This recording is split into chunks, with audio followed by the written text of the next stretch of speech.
안녕하세요. 디싱TV입니다. 오늘 디싱TV의 주제는 뚜껑이 어디 갔지? 입니다. 제가 최근에 스팸을 선물 받았는데요. 케이스 상자를 딱 여는 순간 스팸이 쫙 깔려 있는데 위에 있는 뚜껑이 하나도 없는 거예요. 뚜껑이 어디 갔지? 라고 했습니다. 자, 오늘 스팸 뚜껑에 대한 이야기를 한번 해보겠습니다. 오늘 또 기사를 가지고 한번 살펴보도록 하겠습니다.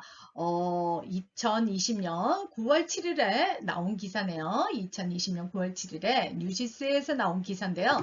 스팸 뚜껑은 반납합니다. 라는 움직임이 있었다고 합니다. 이전에 빨대를 반납합니다. 라는 움직임이 있었습니다. 예, 빨대에 이어서 스팸 뚜껑을 반납하는 운동이 있었는데요. 왜 이런 운동이 생겼을까요? 바로 플라스틱의 문제인 거죠. 환경을 지키려고 하는 그런 운동이 우리 소비자들 사이에서 일어났던 것입니다. 자, 그래서 스팸 뚜껑이 사라졌습니다. 예, 근데 완전 사라졌을까요? 좀 더 살펴보겠습니다. 먼저 스팸 뚜껑을 반납하게 된 이유를 볼게요. 소비자들은 스팸에 뚜껑이 있는 이유가 스팸을 조금 먹고 난 다음 나머지가 남았을 때 이 뚜껑으로 닫아라 라고 생각해서 스팸 뚜껑이 있다라고 생각을 했습니다. 그런데 스팸 뚜껑이 있는 그 회사에서는 이게 보관용이 아니라 충격 완화용이라고 합니다. 충격 완화.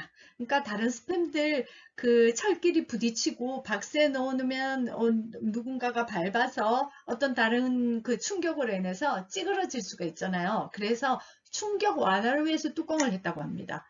그러면서 이 업체들은 스팸을 먹고 남은 것은 여기에 그대로 두면 안 된다. 다른 밀폐 용기에 다시 보관을 해야지 된다라고까지 이야기를 했습니다.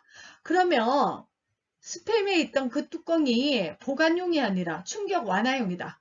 그래서 직접 여기 스브스 뉴스에서는 스팸 뚜껑을 가지고 한번 직접 때리고 밟고 다 해봤다라고 이야기를 합니다. 제가 영상을 보여드리진 않고요. 여기에 출처해보면 캡처가 되어 있습니다. 한번 들어가서 영상을 클릭해서 보시는 것도 도움이 되실 것 같습니다. 스팸 뚜껑을 막 밟고 때리고 막 이렇게 했습니다. 여기 사진을 보니까 어떻게 되었습니까? 예, 터져버렸네요. 뚜껑이 소용이 없네요. 그죠?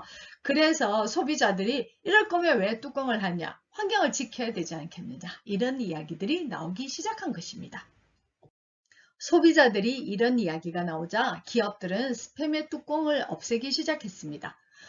여기 서울경제 뉴스에 2021년 5월 4일자의 기사에 보면 스팸 뚜껑 사라진 거 아니었어? 라고 이야기합니다. 소비자들이 스팸 뚜껑을 반납하기 시작하자 기업들은 스팸 뚜껑이 없는 것들을 만들어냈습니다.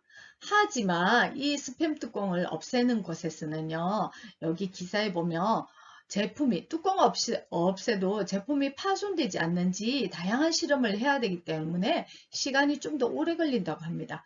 그리고 이런 뚜껑이 없는 스팸을 판매했다가 고객 클레임이 4배나 늘어나서 다시 뚜껑을 소환한 경험이 있다고 합니다.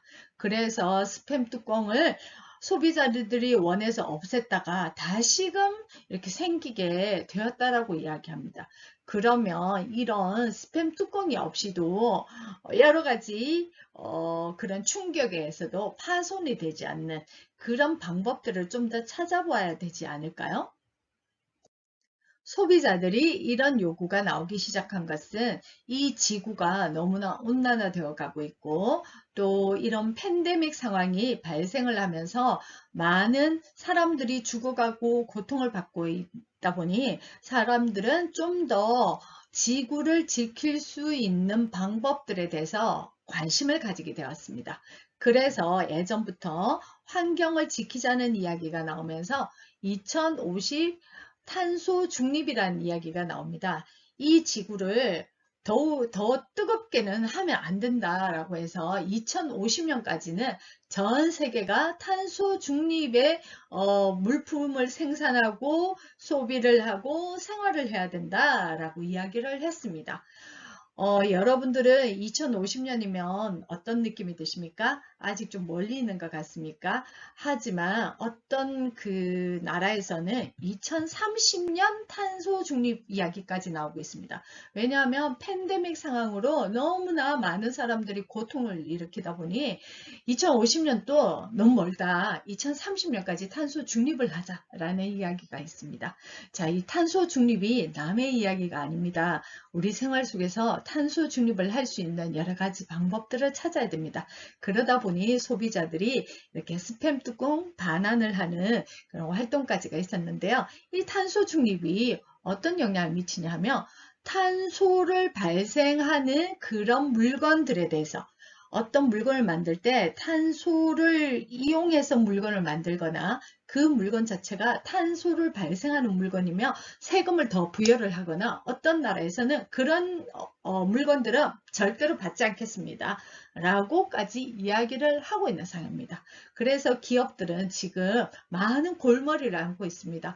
탄소를 사용하지 않고 물건을 만들어내야 되고 그 만든 물건도 탄소를 일으키지 않아야 되는 상황입니다. 그래서 여러 가지 지금 고민들을 하고 있는 상황입니다. 자, 이런 상황 속에서 우리는 스팸의 뚜껑을 반납하는 걸로만 되어서는 안 되겠죠. 제가 오늘은 이런 공감하게 할 수 있는 내용을 한번 여러분들에게 제시를 하겠습니다. 여러분들이라면 이런 탄소 중립을 위해서 주변에 있는 것들을 어떻게 좀 더 바꾸어 나가겠습니까? 우리가 사는 물건들을 일단 생각을 해볼까요? 이런 스팸 뚜껑뿐만 아니라 음료수나 이런 데에 있는 빨대, 또 우리가 사용하는 식용유나 이런 부분에서도 플라스틱이 많이 사용이 되고 있죠. 이런 부분을 어떻게 좀 더 개선을 하면 좋을까요? 또 우리의 생활 속에서 탄소를 줄일 수 있는, 실천할 수 있는 방법이 무엇이 있을까요? 다양한 아이디어를 한번 생각을 해보는 시간들이 되었으면 좋겠습니다. 오늘 디싱TV는 여러분들에게 이런 주제를 제시하는 것으로 마치려고 합니다. 감사합니다. 디자인 싱킹에 대해 더 알고 싶다면 디자인 싱킹 교육의 모든 것 책을 참고로 하세요. 생활 속에서 공감하고 발상하고 제작하는 디자인 싱킹의 생각으로 확장시켜 보세요. 이상 디싱TV였습니다. 감사합니다.